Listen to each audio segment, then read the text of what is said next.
जय भीम. जे विद्यार्थी सध्या फॉरेन एज्युकेशनसाठी किंवा फॉरेन स्कॉलरशिपसाठी ट्राय करत आहेत त्यांच्यासाठी हा व्हिडिओ आहे. आपण अगोदरच आपलं स्वप्न असेल बाहेर विदेशात जाऊन शिकायचं, तर मी हे कन्सिडर करतो की तुम्ही काही विद्यापीठ तुमच्या सब्जेक्टनुसार तुम्ही शॉर्टलिस्ट करून ठेवले असणार. ते शॉर्टलिस्ट केल्यानंतर तुम्ही हे पण माहीत केलं असणार की ॲडमिशनच्या डेट्स, म्हणजे जर तुम्ही 2026-27मध्ये जर ॲकॅडमिक इयरमध्ये ट्राय करत असणार, तर तुम्हाला 2026-27चे ॲडमिशन्स US साठी डिसेंबरपर्यंत ओपन असतात आणि आपल्या UK साठी ते असतात जुलैपर्यंत. तर सध्या सप्टेंबर ते जुलैपर्यंत तुम्हाला ॲडमिशन प्रोसिजर्स चालू राहील आणि सध्या ॲडमिशन ओपन झाले आहेत. मी सजेस्ट करेन की प्रत्येक विद्यापीठावर जाऊन तुम्ही रँकिंग किंवा ह्या गोष्टी चेक करण्यापेक्षा तुम्ही QS वर्ल्ड रँकिंगच्या वेबसाईटवर जा. त्या वेबसाईटवर जाऊन तुम्ही तिथं रँक पण चेक करू शकता विद्यापीठाची, आणि त्या पद्धतीने तुमच्या कोर्स जो काय आहे किंवा तुम्हाला फेक वेबसाईटवर रिडायरेक्ट होण्यापेक्षा तुम्ही डायरेक्टली QS वर्ल्ड रँकिंगच्या थ्रू जर तुम्ही विद्यापीठ चेक केलं, तर त्याच्यावरती तुम्हाला ऑथेंटिक वेबसाईट विद्यापीठाची मिळते, म्हणजे जेणेकरून तुम्हाला ऑथेंटिक माहिती तुम्हाला लवकरात लवकर मिळेल. दुसरी गोष्ट, तुम्ही ही माहिती घेत असताना एक लक्षात ठेवा की लवकरात लवकर शॉर्टलिस्ट करून तुम्ही लवकरात लवकर ॲडमिशन घ्या, म्हणजे जेणेकरून तुम्हाला बिफोर डिसेंबर तुम्हाला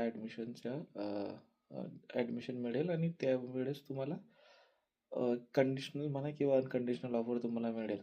तर जर तुम्हाला कंडिशनल ऑफर मिळाला इन केस, तर तुम्हाला वेळ मिळतो स्कॉलरशिपच्या ॲप्लिकेशन स्टार्ट होण्याच्या अगोदरच की तुम्ही कंडिशनल तुमचे जे काही ऑफर आहे ते तुम्ही फिलफुल करू शकतात. म्हणजे जून किंवा फेब्रुवारी पर्यंत स्कॉलरशिपचे फॉर्म ओपन होतात. तर त्या अगोदर तुम्हाला कंडिशनल तुमचं जर ऑफर लेटर असेल तर तुम्ही ते ऑफर लेटर अनकंडिशनलमध्ये कन्वर्ट करू शकतात लवकरात लवकर. त्याचा एक फायदा असा आहे की तुम्ही रिलॅक्स होऊन जातात, तुम्हाला टेन्शन नसते कोणत्या गोष्टीचं, आणि तुम्ही आपल्या नियोजनानुसार आपलं काम करत असतात. खूप सारे विद्यार्थी कन्फ्यूज आहेत की त्यांनी US ट्राय करायचं की UK, कारण सध्या जे UKचे हाल आहेत ते आपल्याला सगळ्यांनाच माहिती आहेत. त्याच्यामुळे मोस्ट ऑफ द टाईम तुमचं जर एम नसेल कोणत्या गोष्टीचं, तुम्हाला फक्त शिकून परत यायचं आहे, तर you can try for US.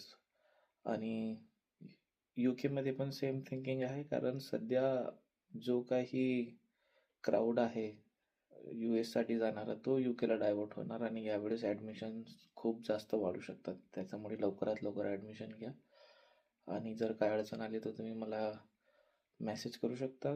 माझं इंस्टाग्राम लिंक तुम्हाला देऊन देतो मी बायोमध्ये. आणि याच्यानंतर आपण ट्राय करू की कशा पद्धतीने आपण लवकरात लवकर SOP, ट्रान्सक्रिप्ट आणि ॲप्लिकेशन प्रोसिजर कशा पद्धतीने करता येईल याच्यावरती आपण लवकरच सेशन घेऊ, जेणेकरून तुम्हाला हेल्प मिळेल. काय अडचण असले तुम्ही मला मेसेज करू शकता.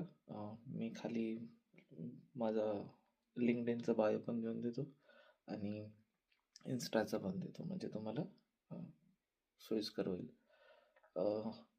बस एवढंच, आणि आपण भेटू पुढच्या व्हिडिओमध्ये, म्हणजे जेणेकरून तुम्हाला त्याच टॉपिकवरती मी चर्चा करू शकेन. जय भीम.